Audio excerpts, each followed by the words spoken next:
Spicy and యమ్మీ కారం దోస చేసుకోవడానికి ముందు ఒక 10 ఎండుమిరపకాయలు వాటర్‌లో నానబెట్టుకోవాలి 10 మినిట్స్. నానిన మిర్చిని గ్రైండర్ గిన్నెలో వేసి ఒక పెద్ద ఉల్లిగడ్డ పెద్ద పెద్ద పీసెస్ కట్ చేసి, కొంచెం ఉప్పు, జీలకర్ర, కొంచెం చింతపండు వేసి ఇలా పేస్ట్ పట్టుకోవాలి.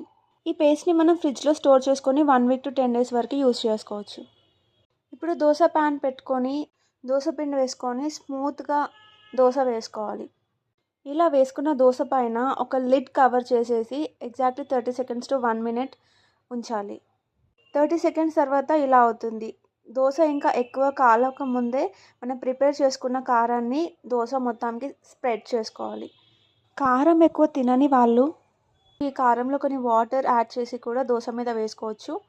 అండ్ మనం ఆనియన్ కూడా యాడ్ చేసేసుకోవచ్చు. ఒక 2 మినిట్స్ తర్వాత దోస ఇలా కొంచెం లేసిన తర్వాత సైడ్స్ నుంచి తీసి దీన్ని టర్న్ చేసుకోవడం అవసరం లేదు. Just serve with a chutney.